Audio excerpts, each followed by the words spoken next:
السلام علیکم class 10 welcome to learn with Khatija. I am your Pak studies teacher Khatija. تو آج ہم نے کرنا ہے باب نمبر 5 پاکستان اور بین الاقوامی امور، پاکستان اینڈ انٹرنیشنل افیئرز. تو آج ہم نے اس کی ایکسرسائز کو کمپلیٹلی طور پر سولو کریں گے. سب سے پہلے ایم سی کیوز ہے. اقوام متحدہ کا قیام عمل میں آیا 24 اکتوبر 1945 عیسوی کو. اسلامی تعاون تنظیم کی بنیاد 1969 میں کس شہر میں رکھی گئی؟ جدہ میں. عوامی جمہوریہ چین کا قیام عمل میں آیا 1949 عیسوی میں. پاکستان نے 30 دسمبر 1947 کو جس ادارے کی رکنیت حاصل کی وہ ہے اقوام متحدہ. پاکستان کو سب سے پہلے تسلیم کیا؟ ایران نے. 2 مشترکہ کی تشکیل ہے 1926 عیسوی میں. پاکستان اور ایران کی مشترکہ سرحد ہے 909 کلومیٹر. سارک تنظیم کا قیام عمل میں آیا 1985 میں. آگے شارٹ ہے ہمارے پاس. سفارتی تعلق کیا ہوتا ہے؟ تو اس کا آنسر پیج نمبر 86 پہ ہے. یہ آنسر ہمارے پہلے شارٹ کا. سفارتی تعلق 2 یا 2 سے زیادہ ممالک کے درمیان رسمی تعلقات اور تعاون کو کہتے ہیں. یہ تعلقات پرامن اور نتیجہ خیز بین الاقوامی تعلقات کو برقرار رکھنے کے لیے ضروری ہیں. اب دوسرا شارٹ ہے. مسئلہ کشمیر پر پاکستان اور بھارت کو موقف 3 سطروں میں واضح کریں. اس کا آنسر پیج نمبر 95 پہ ہے. دوسرا شارٹ یہ. پاکستان اور بھارت کے درمیان جاری سفارتی تناؤ بھی مسئلہ کشمیر کے حل میں رکاوٹ ہے. بھارت کشمیر کو اپنا اٹوٹ انگ تصور کرتا ہے اور وہ کنٹرول چھوڑنے کے لیے تیار نہیں ہے، جبکہ پاکستان کشمیری عوام کے حق خوددار روایت کی اہمیت کرتا ہے. یہ دوسرے شارٹ کا آنسر ہے. اب ہم آگے جائیں تو ہمارے پاس تیسرا شارٹ ہے. دولت مشترکہ سے کیا مراد ہے؟ اس کا آنسر پیج نمبر 94 پہ ہے ہمارے پاس. تیسرا شارٹ یہ.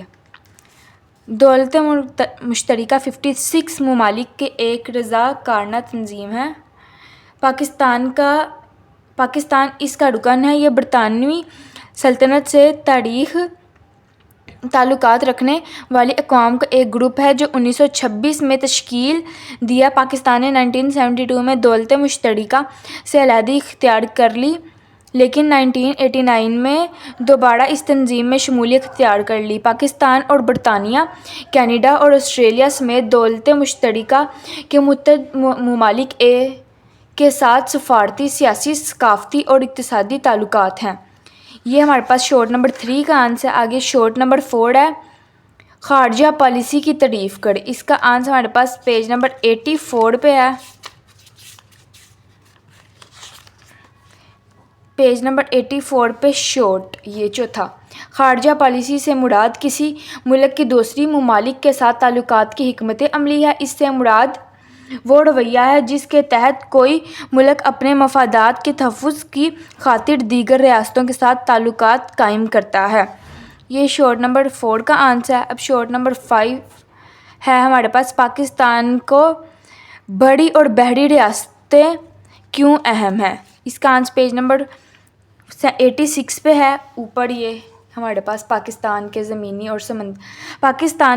اور سمندری راستے انتہائی اہم ہیں. اس کی زمین سرحدیں اسے چین، بھارت، ایران اور افغانستان سے جوڑتی ہیں. بحیرہ عرب پر پاکستان کی ساحلی پٹی اہم سمندری راستوں اور سمندری تجارت تک رسائی فراہم کرتی ہے. یہ شارٹ نمبر 5 کا آنسر ہے. آگے ہے شارٹ نمبر 6. ڈیورنڈ لائن کیا ہے؟ اس کا آنسر پیج نمبر 88 پہ ہے ہمارے پاس. یہ مشترکہ سرحد. افغانستان کے پاکستان کے ساتھ طویل مشترکہ سرحد ہے جس کی لمبائی تقریباً 2611 کلومیٹر ہے. اسے ڈیورنڈ لائن کا نام دیا گیا ہے. حکومتی سطح پر پاکستان اور افغانستان کے تعلقات میں کئی اتار چڑھاؤ آتے رہتے ہیں.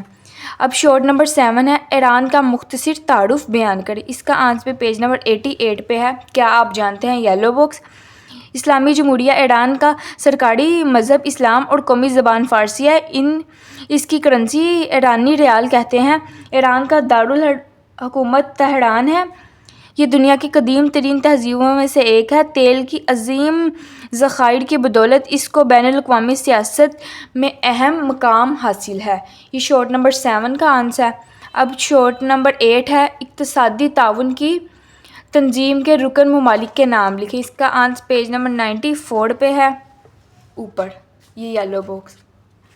اقتصادی تعاون کی تنظیم میں 10 ایشیائی ممالک ایران، ترکی، افغانستان، آذربائیجان، قزاقستان، تاجکستان، ترکمانستان اور ازبکستان شامل ہیں۔ یہ شارٹ نمبر 8 کا آنسر ہے۔ اب آگے جائیں۔ شارٹ نمبر 9، مسئلہ فلسطین کے حل میں اقوام متحدہ کے درپیش بنیادی رکاوٹیں اور مشکل کیا ہے؟ پیج نمبر 95 پہ اس کا آنسر ہے۔ شارٹ نمبر 9 کا ہمارے پاس لاسٹ پوائنٹ جو ہے، امریکہ کی طرف سے اسرائیل کی سرپرستی اور ویٹو پاور کے استعمال کی وجہ سے مسئلہ فلسطین حل نہیں ہو سکا۔ فلسطینی گروہوں کے مابین اتحاد نہ ہونے اور مختلف ممالک کے مفادات کے باعث مسئلہ فلسطین حل میں دشواریاں ہیں۔ اب شارٹ نمبر 10 ہے ہمارے پاس، سارک تنظیم کے 2 فوائد لکھیں۔ اس کا آنسر پیج نمبر 93 پہ ہمارے پاس شارٹ نمبر 10 کا یہ ایک دوسرے کے مسائل کو سمجھنا اور باہمی اعتماد سازی کے لیے اقدامات کرنا، جنوبی ایشیا کے ممالک کے درمیان اجتماعی خود انحصاری کو بڑھانا اور مضبوط کرنا، رکن ممالک کے درمیان معاشی، ثقافتی، ٹیکنالوجی اور سائنسی میدان میں باہمی تعاون اور مدد کو فروغ دینا۔ یہ شارٹ نمبر 10 کا آنسر ہے ہمارے پاس۔ اب یہ ہے اگلا شارٹ نمبر 11، برطانیہ کے ساتھ پاکستان کی درآمدات اور برآمدات کا ذکر کریں۔ پیج نمبر 94 پہ اس کا آنسر ہے۔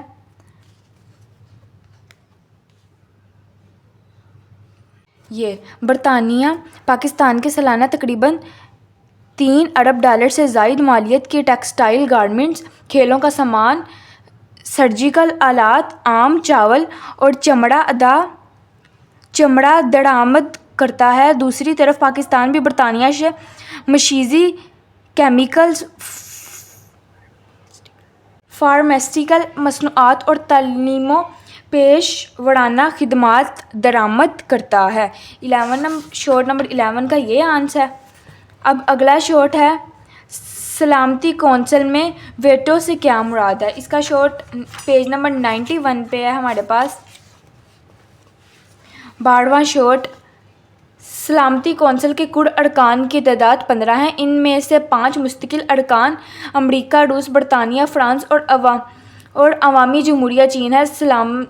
سلامتی کونسل کے فیصلہ 15 میں سے کم از کم 9 ارکان کے رائے کے مطابق طے پاتے ہیں، لیکن ضروری ہے کہ ان 9 ارکان میں 5 مستقل ارکان بھی شامل ہوں۔ اگر کوئی ایک مستقل